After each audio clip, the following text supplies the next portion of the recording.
I've got to go back to the language essay to straighten out something which has been a subject of confusion in this course, and I now see in retrospect, maybe in the last 15 years that I've been teaching the later Heidegger, namely the issue about, oddly enough, because it seems so important, we should have settled it by now. What is a thing thinking?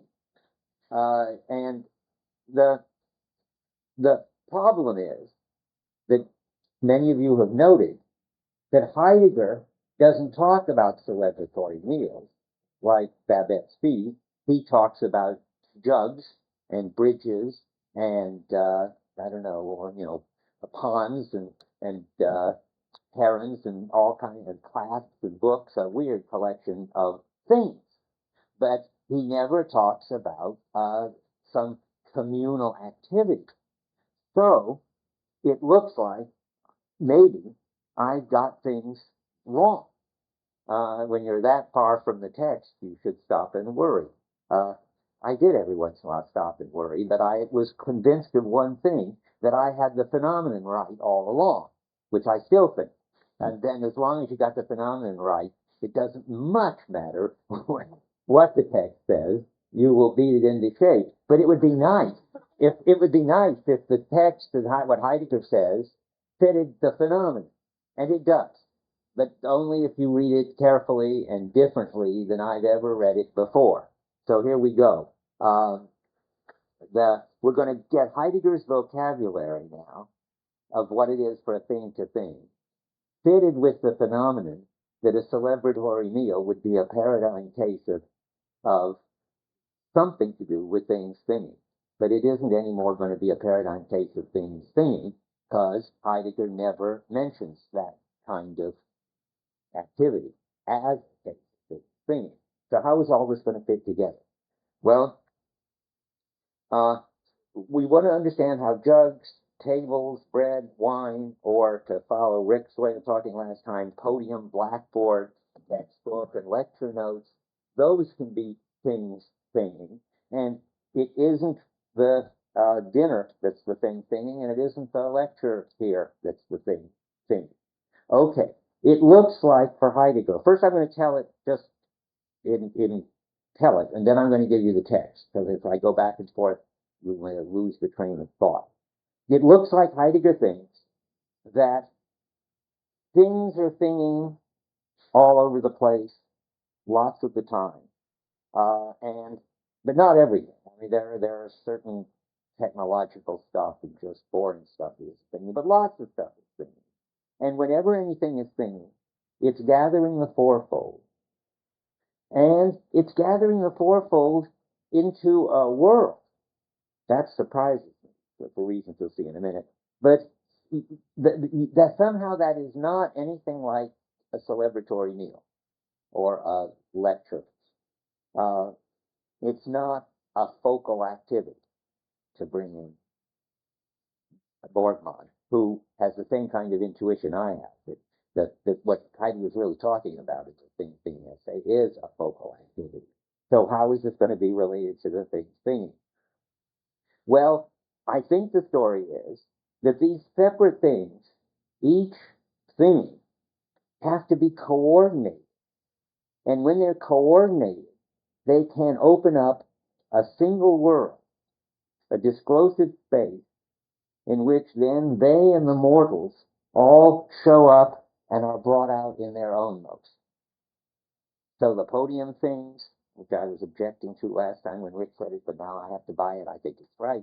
The podium things and the bread things and the wine things and the blackboard things seems odd, but Heidegger wants it that way. That's okay. But then, if that all gets coordinated, let's say the blackboard and the notebooks and you and me and all this, into one shared activity in which you're brought out in your own as students and I'm brought into my own as teacher, and if everything's doing well, the blackboard is doing its job and the podium's doing its job. When that happens, then we've got then the things thinking world together, world a world.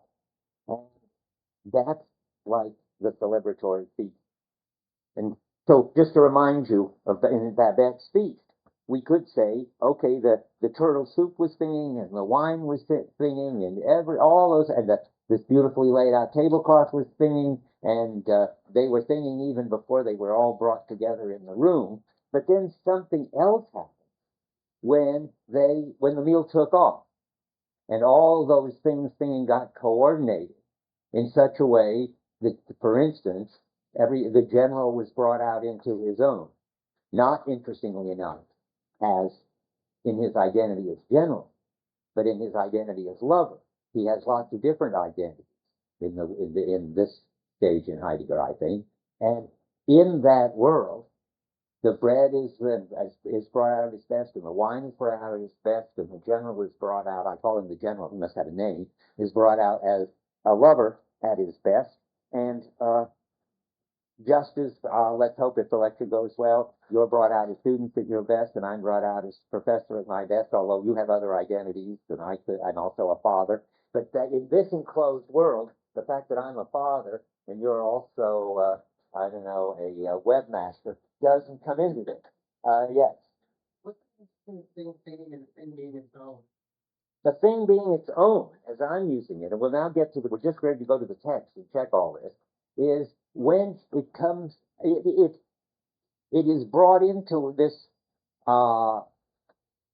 shared world, this enclosed activity in which it is one of its possibilities is brought out in its richest way. I mean, it might have others that just are ignored, it seems to me. I suppose you could say that, I'm just trying to think of an example. Let's think of something that I mean, I guess another possibility for the bread is that you could carry it around to these poor people, and each of them could eat it on their own, and it would nourish them. And that's nice too, and that's another way bread could be brought out. But it's not, but this is where it's brought out as this special, festive, communal kind of bread. You want to say something about that? Related question. Why do you want to say that the thing is being all along, and then additionally something else happens? I don't. I hate it, but that's what Heidegger says. I mean, it doesn't fit my field for the phenomenon. And if you can make the text that I'm about to turn to, it not only does he say the thing is singing all along, this is what I objected to when Rick said his last time, and I wish it weren't so, but anyway, he not only says the thing is singing all the time, but worse, he says it's whirling. When I went back and looked at the text, and yet, surely, something special, he's quite clear about that, something else special happens when the things are gathered in such a way as to whirl a joint thing like a celebration. So it's weird and complicated. I wouldn't have written it this way, but I wouldn't have written it at all, because I would never have thought of this. So let's go to page 200. We're starting at 200, and that's where the poem is calling out to all these various things, the snow and the people walking around outdoors and so forth. I'm going to read the first paragraph. I'm going to read a lot of stuff here because this is really an important issue in this course, that you should come out of here at least knowing what it is for things to think and how they whirl the world and what the relation of Borgman and me is to Heidegger. So, and here, okay, and it's in here somewhere. So the first stanza calls things into their thinking, bids them come. The bidding that calls things calls them here, invites them, and at the same time calls out to the things, commending them to the world out of which they appear. Hence, now, I don't think that's the same as the world that's going to be talked about later, which is wholly different. Do you? But I think that supports my reading. The reading Oh, you'd like to have. Okay, what? What? Well, it calls the things into their thinking, right? They aren't thinking yet. Yeah. You earlier think that the snow was singing already? I think the thing is singing in the poem. But no, only after it's, really? Only after the whole world thing. It's just, I wanted to, just the point I was trying to make earlier was that the snow was singing even though it's on the other side of the threshold. I see, but it's not singing until it's part of the way the wanderers have to go through. Well, that would make me so much happier. That's not. I was afraid of that. I don't think it is either. I mean, following up or reading it. Let's go on. I mean, keep in mind which way we're going to read this. I mean, we want to do. Is it that things are thinking all the time, and then they get dragged into and whirling all the time? and then they get dragged into this other world in which they are brought out in their own and coordinated, or not. What? Called into. Okay. Called into. Good. Okay, now let's go on. Now let's see now. Invites them at the same time, calls out to the things, as Forrest says, commending them to the world out of which they appear. We'll leave that open for what that means yet. Hence, the first stanza names not only things, it simultaneously names world. It calls the many who belong as mortals to the world's fourfold. Things, the thing, conditions, mortals. This now means things each in its time literally visit mortals with the world. The first stanza speaks by bidding the things to come. I guess that's still open. Which way? I mean, I think I can read. You could read it your way, and Forrest could read it his way. Okay, good. Let's see if it gets any clearer. The first verse. So let's go. The second. Then we go on and name the mortals. That's at the bottom of page 200. So the second stanza. Let's see. The second stanza begins by calling more than a few of the mortals, although mortals belong to the world's fourfold along with the divinities and so on. So the first two verses of the second stanza do not expressly call the world. Rather, very much like the first stanza, but in a different sequence, they at the same time name things, the door, the dark paths. It is the two remaining verses that expressly name the world. Suddenly they name something wholly different. Now, that's, I think, what we all have to agree on. Whatever it was that we were talking about before, when we were talking about things, whether they were thinking or not, is open. And whether they were in a world of some sort or not is still open. Once the two last verses name something entirely different, namely, they name the dinner. That is, they name the situation in which the things, the snow, the bread, the wine, the table, the mortals are all coordinated into something that's shining. We'll get to that in a minute. Let's see that. Something wholly different. 200. Very bottom. The very bottom of page, what? Yes, at the very bottom, exactly. As the calling that names things calls here and there, so the saying that names the world calls into itself, calling here and there. Entrust world to the things and simultaneously keeps things in the splendor of world. The world grants to things their presence, things bear world, world grants things. Okay, now that's the new, wholly different move. Now, let's go back, because we got to settle this between Liz and Forrest and me and Heidegger. Not that I'm putting myself on the side of Heidegger. That's what we're trying to find out. But anyway, is it that they only become things thingy and only get a world when they answer this bidding and do this wholly different thing where they come into one coordinated world? Where's the evidence for us in the text that they were already thinking and there was already a world? Called as things. They're not called two things. Well, they're called as things, but are they called? Yeah, are they called things? Are they called as things thinking? That's the question. And are they called as worlding worlds? Called things. They are truly things. They are thinking. Because the thing isn't something that's subsequently thing. The thing is only the thing thinking. Said that things can possibly think, right? Things think from time to time, each in their own way. So it doesn't say things, and they sing every once in a while. They certainly shine every once in a while. Do we think that they sing every once in a while? That's what you think. You think they think, whenever there's a thing, it's always singing. It's always gathering. What? What it means to be a thing is to be thinking. Well, then, that's what Forrest thinks.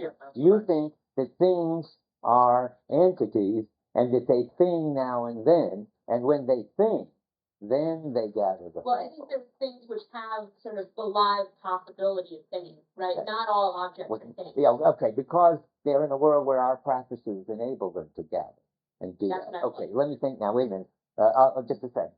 So, if that view says there are things around which potentially gather, and from time to time they actually gather. And then, is it even a third thing? And yeah, and we think that even a third thing is, and sometimes they even shine, and that's even more than gathering, which could be gewohnt and taken for granted in the background. But let's not worry about that. The main distinction is there's such, does Heidegger have a place for things? Potentially, but not actually thinging.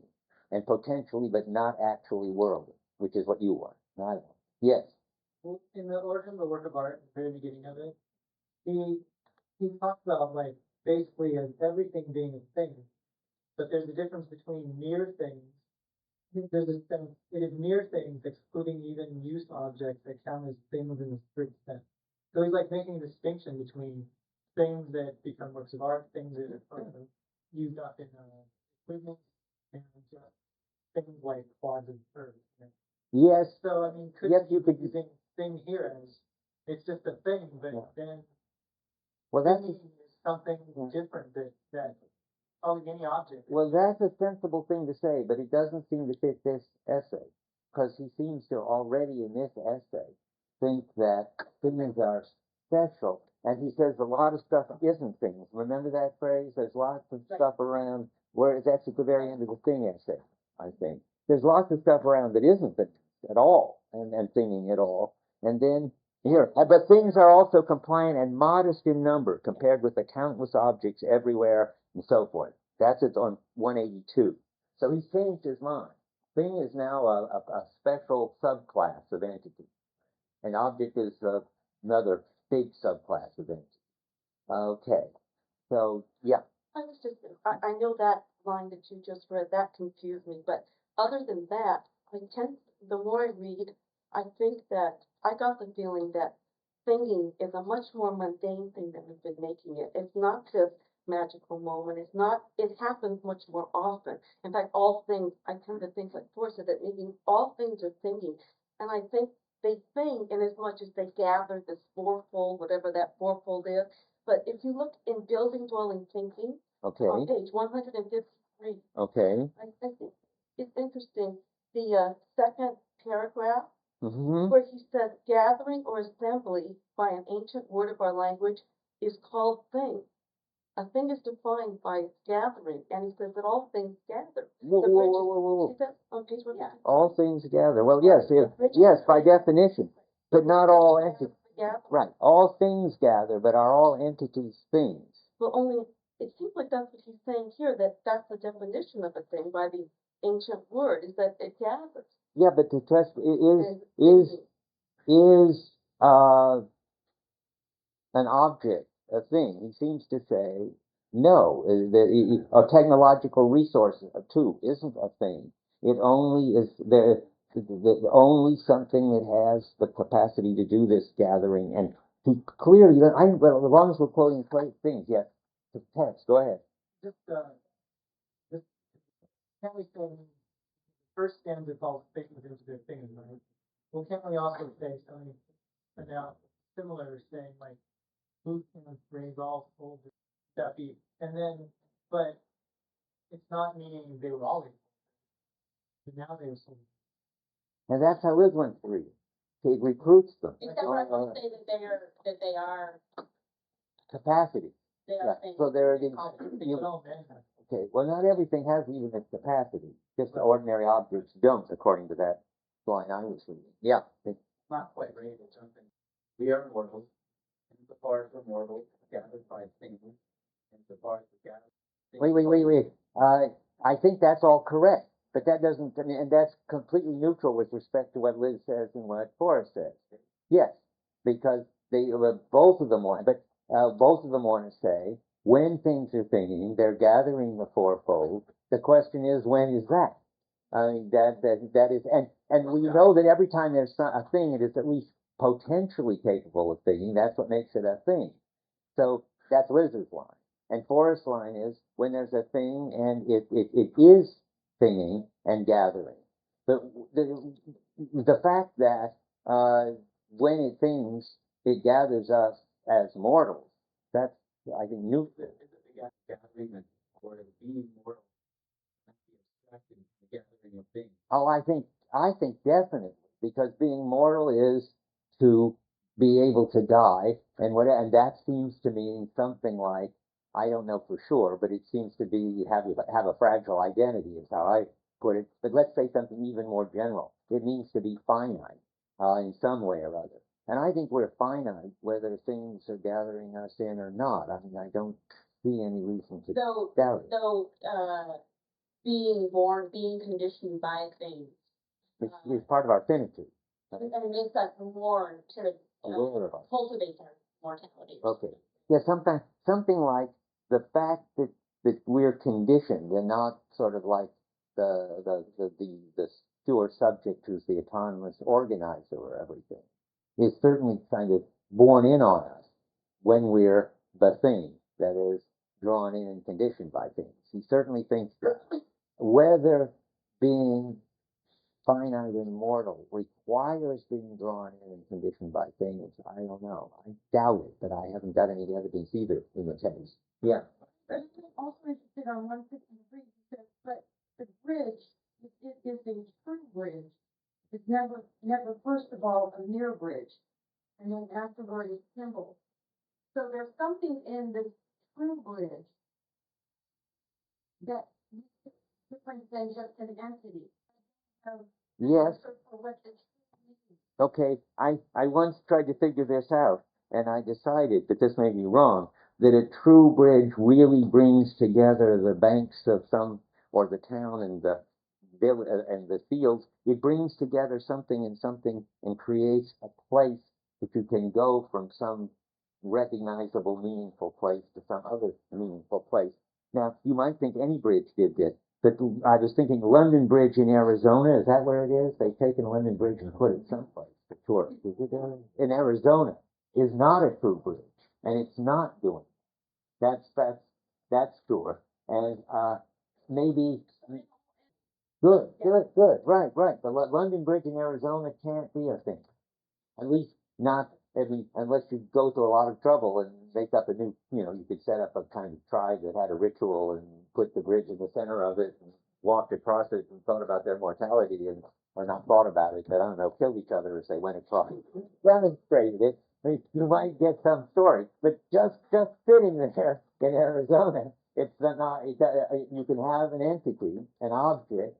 It's really a resource, if ever there was one.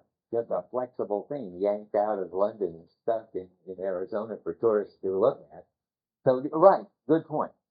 Yes, I think it's clear, and I'm not sure anybody disagrees, except maybe you, that that not every entity is a thing. Until otherwise, because there's at least a sentence that supports that view. That not every entity is a thing. Let's agree on. And when there are things, they have to at least potentially be able to gather the fourfold, or they wouldn't be things. That much we can agree on. What we don't agree on is whether to be a thing they have to actually be gathered in the fourfold, right? Is that, yeah? And I mean, there's always stuff at the end of, I guess what I'm saying, from time to time. Right, now and then, from time to time, here and there, they do it. Let's see if we can, that seems important. So let's look at that for a minute. Each thing from time to time on 182 in its own way are so-and-so. Things, each thing in its own way. So there's these two interesting things. The in its own way, which has to do with its ownness and maybe with the style, I'm not sure, but he makes a big fuss about that, is one issue, which we're not talking about. But this issue of time to time is really interesting. It doesn't look like things have to thing all the time. What do you think about that? Well, I think that only refers to when they're called. Things can be thinking and not being called. Things, but it says they thing from time to time, not that they get near and get called from time to time. Things. Okay, somebody else had a hand up. Wait, no, it was John. That's John? No, what? Yeah, John, okay. Yeah, I know, you look the same up.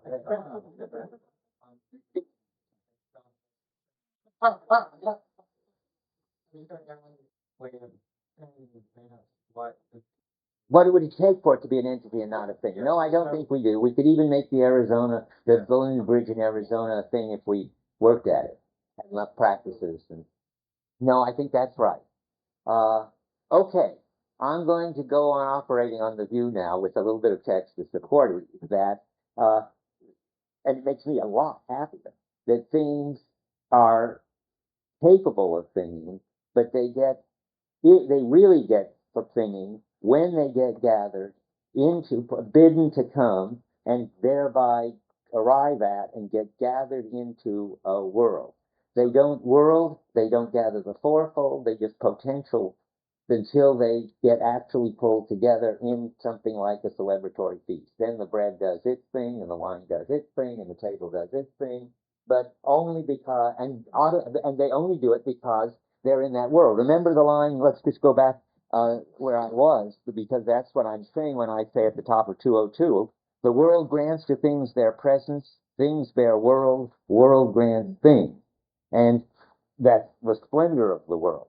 That means that seems to be some really like a celebratory occasion. When you get pulled into a shining world, then all this stuff seems to happen. Now, Liz. You agree what the difference is between your view before and your view now? Okay. No, I meant between last week and. Okay. Because we've been focusing on the sort of. Right, okay.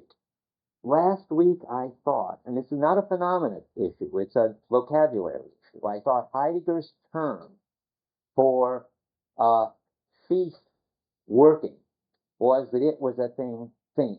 Now I think a feast working is a worlding. And a worlding coordinates a lot of things. Like bread and wine and tablecloths. Yes, and snow and people and all that gets coordinated into an activity, an enclosed activity, which is not called a thing. It's called a worlding. And they are very closely related. Without things thinking, there couldn't be any worlding. And without the worlding, there wouldn't be any things thinking. This is the intimacy and difference stuff, which I'm going to read in a minute. But is that okay now? Okay, let's see where we are. So we've now done. I just have to see what we've read. Yeah. Question. I wanted to understand you. Okay. Did you say that you think that things only potentially gathered? Well, no, only until they are bidden to come into a world where they are coordinated with people and other things, and then they actually get.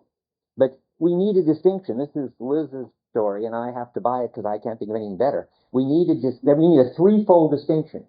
Stuff around, which are these objects, which are never things, just poor, pathetic objects, or usually not things. I mean, you could work at it, but I mean, not on the things like I hate to call them objects, of course, because that's narrow. Entities are around. Then there are the entities which are in a culture which makes it possible for them to think. Yes, and we call those entities things. And then they get bidden into a world which makes it actual for them to think and gather the fourfold, and then we call them things. That's the thesis. Yeah. If you look on page 174. Oh, good. You got something. Let's see what you got. We need some new stuff. Okay. The first full paragraph. Okay, its presencing, so experienced, and in these terms is what we call thing. We are now thinking this so far, its presencing so experienced, namely that it's thinging. Is that what you mean?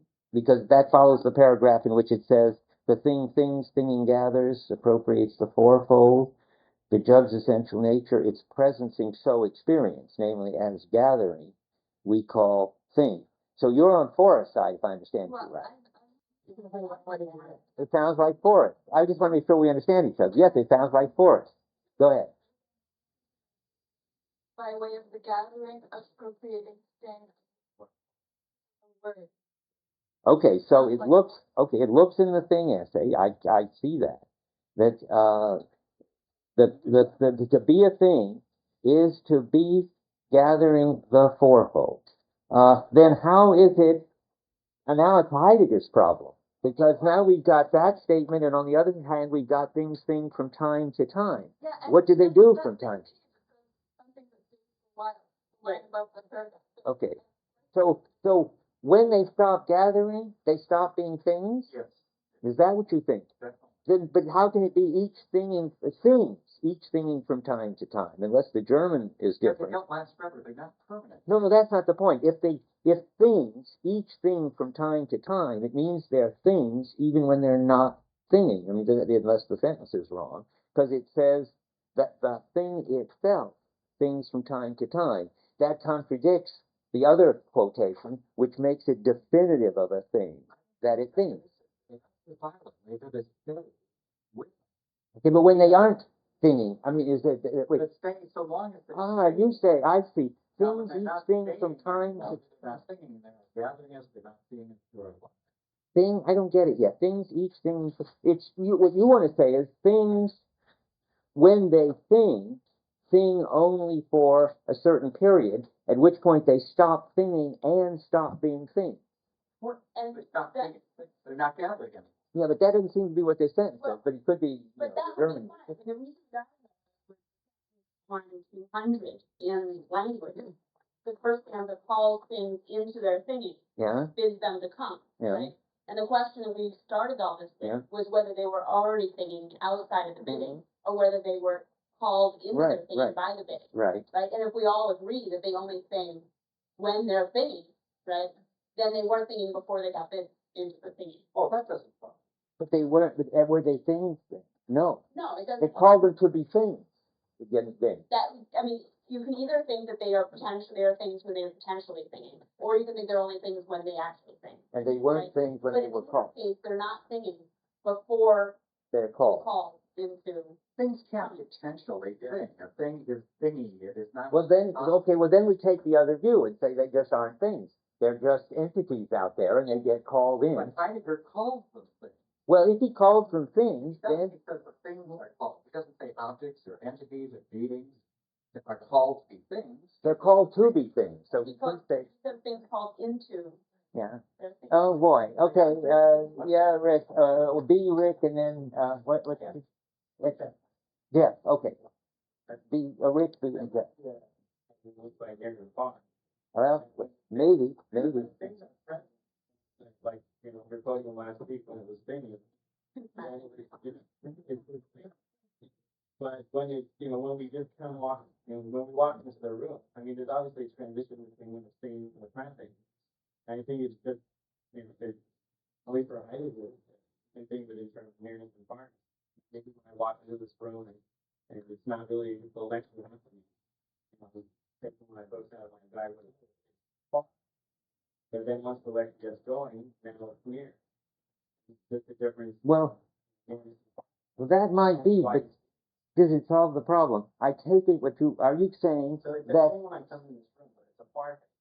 And now during the lecture, it's the near presencing. well, that's really fancy Heidegger language for Liz's position. That is, your far thing is her potential thing, and your near thing is her thing thingy, and that's okay. Except Forrest doesn't like it, and it doesn't feel very Heideggerian, I must say. Potential thinking doesn't feel Heideggerian, and far thinking doesn't feel very Heideggerian. Talk about things being. What I would say is that while I'm walking into the room, I think I have a world, and whatever that is near, the podium at the time is. Well, maybe you got no world at all. I mean, in this sense of world, people don't always have a world. What? Well, there's always world in a very different sense of world. I mean, the being and time world is always around. Do you think people always are in a world that is bringing them out as mortals and bringing the gods and the earth and everything around? We have to learn to dwell. Are we always dwelling? Well, I think dwelling is like the pure dwelling is the kind of poetic dwelling where things are. But then there's you're always struck from like the derivative. And that like the ordinary thing, how come that thing isn't a thing? He wants to confess nihilistic. Well, I mean, I'm a little. Yeah, but I mean, there seems to be I mean, but let's not get off on this. I mean, what it's like when the world is, but I do like this, at least helpful way of thinking about it. You walk into the room, nobody else is here yet, there's no lecture going on, no course going on. This entity is sitting. What about it? Is it already a thing gathering mortals and gods and when fourfold? It sounds very unlikely. You think it is? I mean, just sitting here in this empty classroom with nobody paying any attention to it and the 9 notes aren't on it, I can't believe that it's a thing. But you see, it is part of your life. It's like the jug sitting on the shelf. And Yeah. It does get used. Yes. It's part of your life. Right. It's not the focal. Right, It becomes more focal when you're reading it. right. But But it's, it's going to be there when you get here. So it's Well, already here. It's good, well, I mean, that's the yeah. thing in this part. It's already in your mind. That's where you're Good. But now there's no difference except vocabulary. But the phenomena you both agree on, what she calls potentially thinking, you call far thinking. I like or far better. Okay, I do too. So we'll buy their story. There is something like, but I don't like far thinking too much. I mean, I don't think it's far. I think it has its your mom has to know. well, that's People thinking. In the same sense that you need to jog once a month for your ceremony, it's thinking. When it's sitting on the shelf, we well, still. and so even if you take the podium out of the room and put it in the hall, it's still thinking because I could always come here and bring it into the room, and then I could come Well, into you the could room. smash it up or something. But then you stop thinking. That's what they thinking anymore. No, that's right. But well, I don't think we're disagreeing so much about the phenomena. There is the sense once we've got the practices, we pervade the whole world with those practices, and everything in that world that we pervade with those practices has a capacity to gather. And whether we put it in terms of far or potential, or it's doing something, but it's not doing it in the fullest way. We got that distinction, and Heidegger has that distinction. Right now, we said we would hear B next. Yeah, it seems like we're going to talk of potential and actual things. That's right. I do too. We all do. But what are we going to say? We need something for the phenomenon. How are we going to describe it for what the podium is like when it's sitting here in a room in which we all have practices for this kind of worlding where it and everything else comes into their own. But right now, nobody's here in this room. We need a name for that. Far doesn't seem to be right. Potential doesn't seem to be right. I don't have a word for it. Not bidden. Okay, not called. It's just sitting around like sort of at a dance waiting to be asked to dance. And that's all right. But I think it's sort of misleading to say sort of actively when it's not called that it's gathering the fourfold and ringing and shining and all that just here by itself. Yeah. Okay, I mean, it says in the stanza, calls it into thinking. Yeah, well, back to that again. Wasn't thinking before. Well, People wouldn't be doing anything. it wasn't doing calling it into something. Well, it's calling it into. But if it's not thinking before. It's calling it into presence. It's not calling it to thing. The text certainly doesn't say it calls the thing to thing. It says it calls it to presence. It calls it into thing. Greg, I got the German. Let's turn on. Is Greg here? Ah. Okay. You better turn on that little word. Call it into thing. Well, I just think yeah. something, I think that if we get out, if you look again in building dwelling thinking, Yeah. when he talks about location and space, he says that the bridge is a location, and just by being a location, by taking up space, well, he says, as Yeah. such a thing, it allows a space into which earth and heaven, divinities and mortals are admitted. So it's just like the podium. It doesn't matter if anybody's here or not, Well, or if you take it out in the good, hall. good, It's a location. It's Good, taking good. up space. And in Well, it taking won't do it if it should. gathers. Well, you're on the right track. You've almost got it right. It isn't enough just to be. Depends what you mean by location. The bridge in Arizona, the London Bridge in Arizona, is in a Cartesian sense in a location. This is in a real place.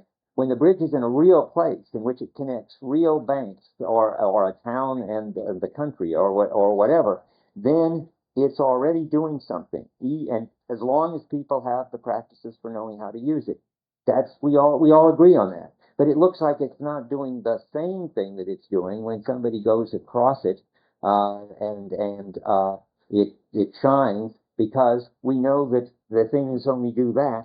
We're still back to this from time to things. Each thing from time to time. We've got to be careful. If we go too far in making them think all the time, as long as people have the capacity, the pervasive, and to then how can we talk about them? What do they do from time to time? That is, I know that. That line is the puzzle. It really does. Okay. It's very confusing. But that's why everybody got it, but we all got the same distinction. You got certain capacities for using the bridge, and therefore the bridge joins the town and the city. And as long as, I mean, that if everybody left the towns and cities and lost and they were born unable to walk and so forth, the bridge would be like London Bridge in Arizona. It doesn't just by sitting there physically between this bank and that bank do the job. I think that would be unlikely, because then you couldn't tell it from an object in physical space, which doesn't do anything, he says. Okay, let me go back to where I was. This is very illuminating. We're getting somewhere. Okay, so thing and world come together. Okay, we got this big difference between thing and world now. That's the next, we're going to get to the ontological difference, or something like it, the big deal difference in this essay. So there's now got to be this difference. The difference is when they get called into a world, and they are and they actually get to do what he talks about at the top of 203. The things get, as Forrest says, their presence, and they bear the world, and the world grants things. Let me read a few quotes about that. So let's go on. The speaking of the first two stanzas bids things to come to the world, and the world to things. So they aren't there yet in the world, and they are already things. I don't doubt. Well, let's see. Do we bid things to come to the world and the world to things? I think they're already things. You know? I don't either. As long as they're not actively things. That's what I think too. Okay. The two modes of bidding are different but separate, but neither are they merely coupled together. For world and thing do not subsist alongside one another, they penetrate each other. This is obviously got to be so. That is, you couldn't have a thing thinking if it wasn't worlding a world, and there wouldn't be any worlding if there wasn't a thing thinking. Thus at one they are intimate. They are yeah, that's enough to read there. Just a second. Okay, well, I'm going to skip a little and then go on. The intimate world and thing is not a fusion. We're getting ready for understanding the difference. The difference has got to be something about this, what keeps them from being just a fusion. The intimacy of world and thing is not a fusion. Intimacy obtains only where the intimate world and thing divides itself cleanly and remains separate. In the midst of the two, in the between of world and thing, in their interdivision prevails a difference. Now, we were trying at the very end last time to explain what the difference was. And that's what I'm trying to do now. And that's what Heidegger's doing here. The difference, I'm skipping down to about 8 lines from the end there now. The difference carries out world in its worlding, carries out thing in their thinking. Thus carrying them out, it carries them towards one another. The difference doesn't mediate, and so forth, do anything between them. Being the middle, it first determines world and thing in their presence, in their being towards one another, whose unity it carries out. What's all that about? Well, that's about the fact that what you're really distinguishing when you're making this difference is the aspect of it, which is the entity gathering, which is the thing, and the coordination of them into a world, into a disclosive space in which they and the people and so all the things and the mortals all show up in their own most. And the difference is between the world and the thing. But it's a difference which you can't separate them ever. They never can exist apart from each other. But it's a very important difference, because things don't open a world, don't open a space for things to show up. They are what shows up. So you've got to distinguish that from the space in which they show up, and that's the difference he's trying to make.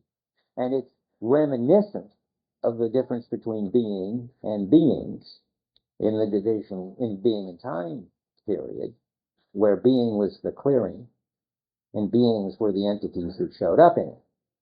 But it's also very different from that difference, which I'm going to talk about in a second. Let's see if I've got as far as I want to get here. 205. Well, I want to read one more thing here. 203. It's all so clear what goes on there. I'm going to start at the bottom of 202, the very bottom of 202. The difference of world and thing disclosingly appropriates things into bearing a world. It disclosingly appropriates world into the granting of things. That seems fine. The difference, now I just see it's not a distinction, not a relation again. Skipping, the difference is the dimension insofar as it measures out, apportions world and thing, each to its own. I mean, each is going to do its own job, so to speak. And it brings each out into its own, doing its own job. Its allotment of them first opens up the separateness and torness of world and thing. Such opening up is the way in which the difference spans the two. So I think what I really want to say here mainly is I was right last time when I said that it was the difference between the entity, which is thinking, and the disclosive space it's opened up that he's interested in. I think that this all confirms that. Greg, have you found out what this says? It calls them into their thing. Okay. And so there. I contend the German could be easily translated. Calls them in their thing. Let's hear the German. Loud, loud and clear. There's a name of German. Your German is pretty good. I think if it were to be what Thor says, then That whole point is German. I did not think it was. We have to defer to our native German. What does it mean?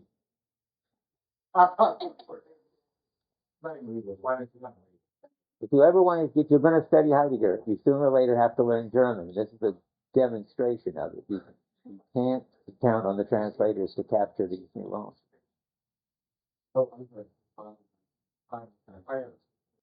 What? Calls them into. Okay. Possibly be in their thing. In their thinking. Things are called in their things. By that you mean sort of something like they're called things. He doesn't think it can thinking. mean it. No, but he says it couldn't mean it. Okay. I think that's would be, but he doesn't would be yeah. Well, that's what I thought. Okay, so we'd have to have what EFM. That's the date is. Yeah. Okay. Okay, well we've gone way beyond having to worry about that. So let's not worry more about it. Yeah.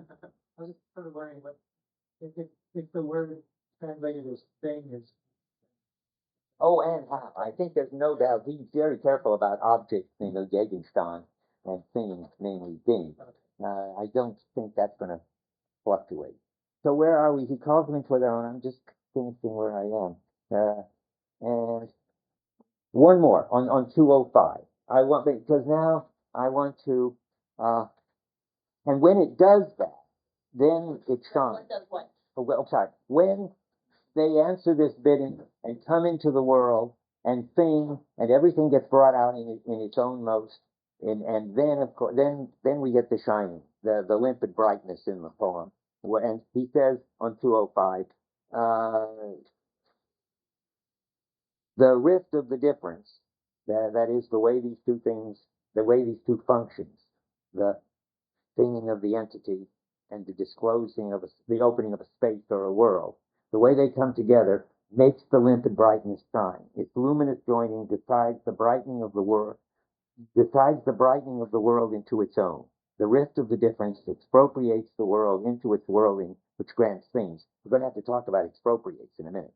By the brightening of the world in their golden gleam, bread and wine at the same time attain to their own gleaming. The nobly named things as lustrous in the simplicity of their things.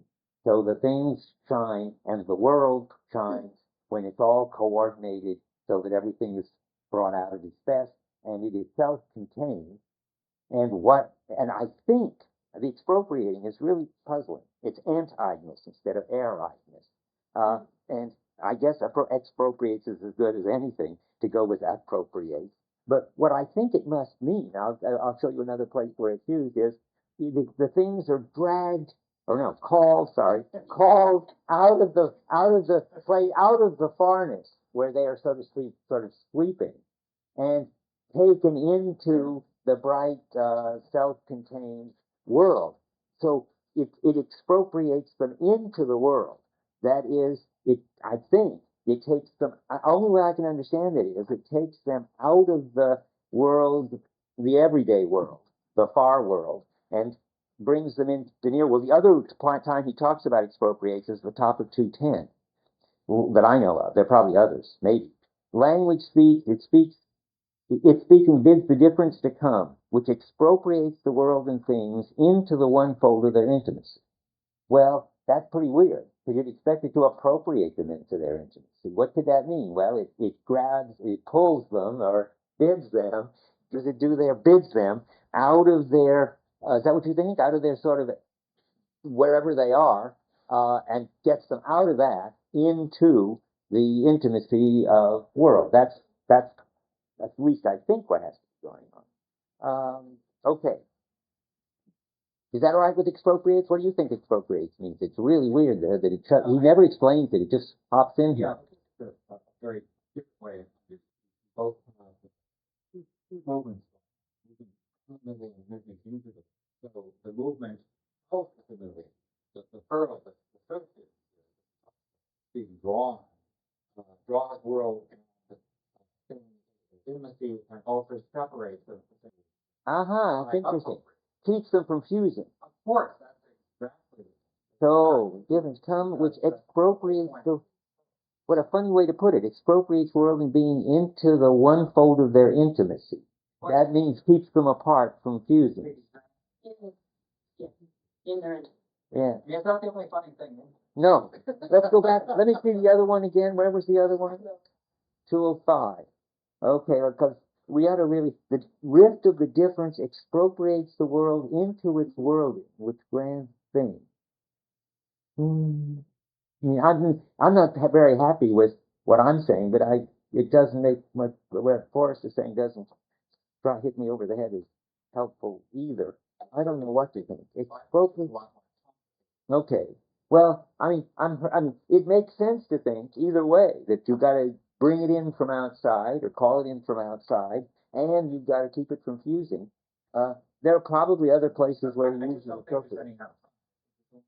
Well, nearness, call it. I mean, you've got to bid these things in from what you've been calling farness, where they're sort of sleeping around and not paying any attention. And they've got to bid them into where they're intimate and the world's sun. Doing that, you probably would have to drag them in. Right. Okay. Okay. Now I'm going to go into the next point. Because this is hardly only going to make a lot of sense, I'm afraid, to the people who know being and time. So, but don't feel bad, because you don't need to know this. But I can't help but want to get this difference related to early Heidegger ontological difference, which is the difference that he said up to toward the end of his life was his big discovery, was the ontological difference. I mentioned this already, that was the one thought that a great thinker has. Well, he saw that all metaphysics missed the ontological difference, namely missed the difference between the clearing, which is this background that withdraws, and all the entities that showed up in it. And the metaphysicians made the big mistake of thinking that there was some super entity that explained everything and made everything intelligible and created everything. And Heidegger says, no, that's not it at all. There's on the one hand the clearing, that's not an entity at all. And on the other hand, all the entities that show up in it. That's early Heidegger. Now, interestingly enough, he's repudiated that distinction by making a fuss about things. He's got things playing a crucial role in there being a clearing. And he's got either a work of art as a thing, and makes the world possible, holds open the world and so forth. And then there's each thing thinging, which when it's gathered and it holds open a little world and makes it shine. So there's a new structure here in which not all things are equal, but there are special things and a special activity of things which plays this ontological role that makes the clearing possible. There's not There's nothing like that. Well, what's like that in being in time, just to fill this out, is there is one being in the clearing in being in time, which is a super being that makes it all possible, namely us, Dasein. But only Dasein. If it weren't for Dasein, there wouldn't be any world, there wouldn't be any clearing, and so forth. But ordinary beings, like trees, bread, wine, or even temples, they don't do anything. In early Heidegger, they're just more beings in the clearing. That there should be sort of non-human beings that do this job, where humans are just part of the machinery. The mortals get dragged in or bit in too. That's a new line. So the difference that he's got now is a very different story. Instead of being the difference between the open or the world and all the entities, it's now this much more intimate difference between the special entity, which is worlding the world, and the world. It's just a much, much highly difference. It's now just, that's why he's going on about the intimacy with the fusion. I understand why he goes on slithering like this for pages and pages. He is trying to say something important. I apologize for saying that this was just a kind of fruitless struggle to save the terminology. It's not at all like that. He sees that there's some kind of function where there is world on the one hand and thing on the other. And he sees that that's a much more intimate relation than he realized. That the world is an aspect of things thinking, and things thinking are being brought about by the world in a way that he just didn't have any understanding of when he in his earlier stage. And it doesn't matter. I've been very confused about this in my own head. It's not just about things thing. It's a work of art working would have the same peculiar quality. It's a thing, but its relation to the world is also very intimate, because it's not just any old thing. It's a thing that opens up and holds open the world of the historical people. Now, let me see. I was going to read quotes again to back this up. 202, back to 202. Did I read that already? No, I've read that. Good. Maybe I've read all of them already. Yep, that's read. Yeah, that's okay. So now I just want to read you something which I think read before. Maybe did I read you this thing from very late Heidegger where he gives up the ontological difference, or just mention it? I never read it. What? Okay, I'm going to read it. It's very short. This is from Time and Being, if you want to have a look at it, on page 37. I'm preparing this. Either you could say I've just been preparing you to understand this sentence, or you can say this sentence confirms what I've just been saying, however you want to look at it. He says, from the perspective of appropriation, which is this special kind of gathering we're going to hear a lot more about, which is the way world and things come together and bring everything into its own. From the perspective of appropriation, it becomes necessary to free thinking from the ontological difference, because the old ontological difference is keeping you from understanding that entities can have this special function. Okay, let me go on. We want to free thinking from the ontological difference. From the perspective of appropriation, this relation shows itself as the relation of world and things. You probably wouldn't really want to say relation. This is not directly Heidegger talking. This is a professor's notes on a seminar of Heidegger that Heidegger has himself read and corrected, but maybe not corrected enough. But let's read it. From the perspective of appropriation, this relation that is between, well, this relation is got to cover I'll just read it. It's hard to know what this refers to. From the perspective of, I'm starting again. From the perspective of appropriation, it becomes necessary to free thinking from the ontological difference. From the perspective of appropriation, this relation, which means something like what the ontological difference was trying to get at, shows itself as the relation of world and thing, a relation which could in a way be understood as the relation of being and beings. That's the ontological difference. But then its special quality would be lost. And what is its special quality? Well, that there is a particular role for thinking, which is not just to be showing up in the clearing, but to be actually making the world or the clearing work. That's, let's see now. I wrote here the peculiar quality, which is a special quality of both work of art and thinking, is that they're not just any old entity that shows up in the clearing, but special things with a special function, which is the focus, the gathering, and the practices that can open up a specific world, whether that be the world of a whole culture, the Christian world, or whether that be the world of a dinner party. Either one, there has to be these things, these special things that are doing it. They have the special job of focusing and gathering a world or a clearing and bringing it out into its own. And now the role of Dasein, of course, is going to switch too.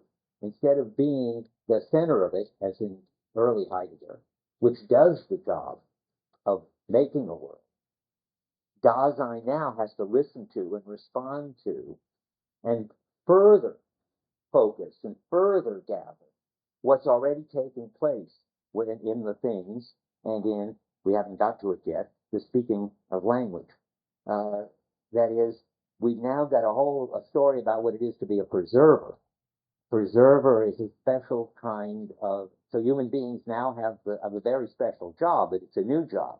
They bring out and sustain and stabilize and focus and articulate something that's going on anyway, already in the relation of thing and world.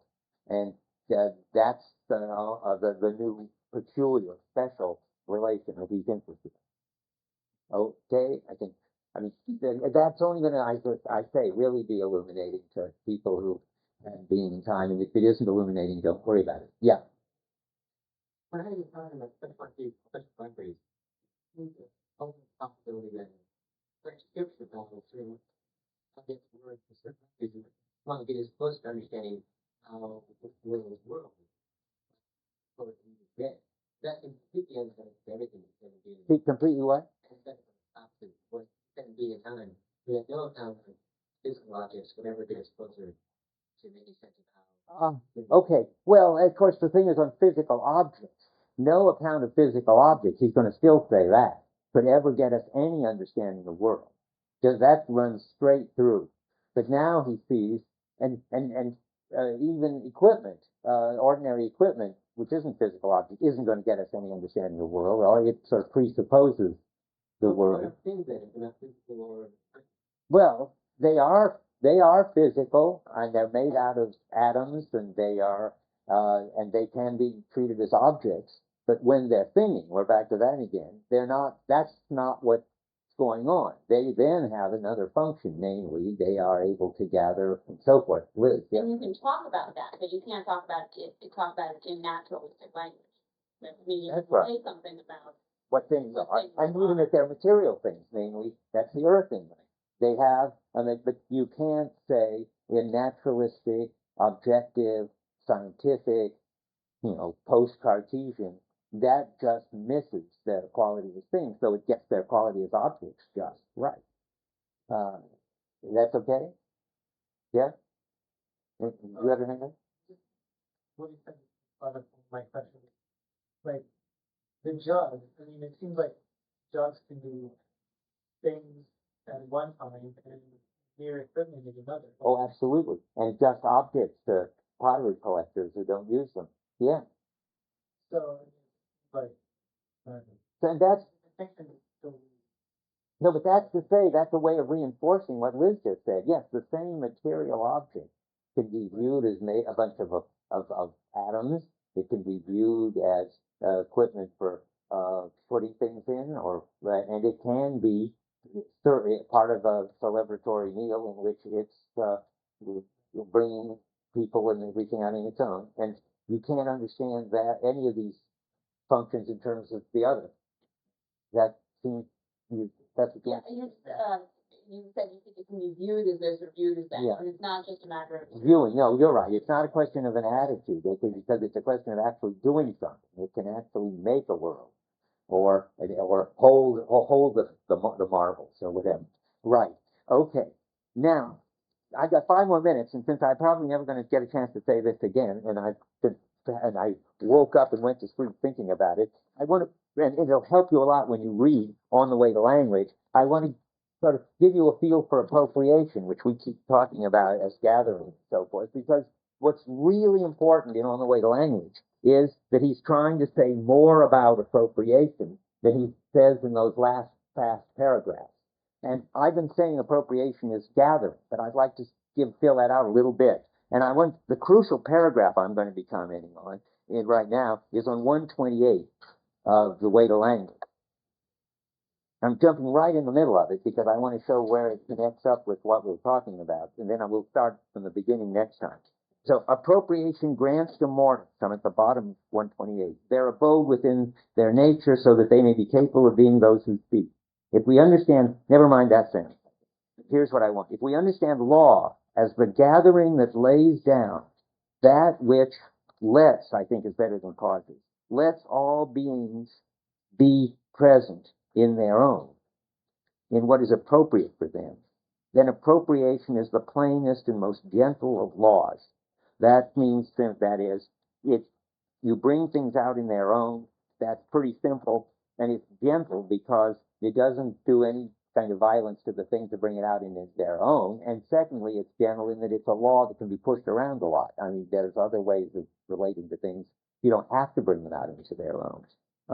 Even more gentle than, okay, appropriation, though, is not law in the sense of a norm, which hangs over our heads somewhere. It's not an ordinance with orders and regulates the course of events. Appropriation is the law because it gathers mortals into the appropriateness of their nature and their wholesome. That's the heart of late Heidegger. That's Erignus. That's the word that this whole fat book that we're going to try to understand some of is about. But let me say a little bit about appropriation in the next few minutes. I mean, let's see, it happens at all levels. It happens from the level of works of art, organizing, that is coordinating a whole world, to a celebratory meal being coordinated. And I'm going to do it on the level of a meal. So what is the general law? Well, if the law is that practices tend to gather so that they bring out the mortals and the stuff involved more and more, and they bring in more and more. So my example is a brunch. You start having brunch, and then you get more and more, you get more interested in the tea and the coffee and the best kind of tea and coffee, if you're in Berkeley anyway, and the bread, and then you want to get the best baguettes or the best croissants, and you have all the distinctions of the different kinds of breads, and then you get interested in bringing in not only your family, but inviting your friends, and more gets gathered into. That's the way practices work. If the brunch is really working, it wants to bring in more and more. It leads you to bring in more and more. And it wants to bring out things more and more, and it bids things come out more and more. Now, my other move is, but that sounds so trivial. And so to really understand that as a substantive claim, and even perhaps a very dubious claim, at least it's a very, it's a claim that needs a lot of support, you've got to see what it would be denying. Well, the big denier of it is Jacques Derrida. Lots of you know who that is already. He sort of, in a way, you could say, stands on Heidegger's shoulders, but that's not quite the right way to put it. I don't know how to put it. He operates, as he says, in a space opened up by Heidegger, but he opposes Heidegger because he thinks that the way the practices work is not by gathering, but by dispersion. That's his word. And what would that look like? Well, if he thought about the brunch, he'd say the brunch gets more and more sort of proliferated. I got to think about a different kind of brunch that takes the place of breakfast, or brunch that is later in the day and takes the place of lunch. And I have to have brunches that take care of vegans and vegetarians and old-fashioned meat eaters if there are any left. And then I have to worry about whether for the brunch I'm going to bring in my family and my friends, or just my friends, or just my family. And then it would get more complicated, that you might want a brunch just for gays, you might want a brunch for straight friends, might want to brunch for lesbians. In Derrida's intuition, the practices tend to get more and more dispersed as there's more and more possible contexts into which you can have brunches. And it's not, you notice you can't put all these people together and all these stuff together. I tried to tell a story in which they instead of being, you can't have the vegans and the vegetarians you can't gather them. You just have to separate out the brunches for each of them and so forth. So his intuition is the practices tend toward dispersion. And well, how do you decide this? Well, each of them would say, of course, I hear your story. That happens too. And each of them would try to say about the other one, but you're telling a story about breakdown. So Heidegger would certainly say that Derrida's dispersion about the practices, he's really describing technological practice, where everything gets more and more flexible, and you can have all these different kinds of brunches and go from one to another as flexibly as possible. But that's just because technology is an injurious attack upon things and on appropriation. Derrida says about Heidegger, well, he's just nostalgic, that this is the last of metaphysics. He thinks that there is something that has to be constantly gathering and more totalizing, not in a bad sense, but in a good sense. More and more is being brought in, and he thinks that things have an ownness. That's an old-fashioned idea that can be brought out more and more. That's not the way the practices work. That's just the way people have for a long time sort of covered up the dispersion in the way the practice. Now, I just want to give you a feel for the broader context. And this gets argued in France and so forth. What turns out, and so it turns out that Heidegger's claim that the practices are gathering, and that that's the basic way practices work, that appropriation is the law, is a very interesting and very strong claim. It's the last stand of something traditional that was around since the Greeks, and he's trying to hold off technology and postmodernism and nihilism with working out this notion of appropriation.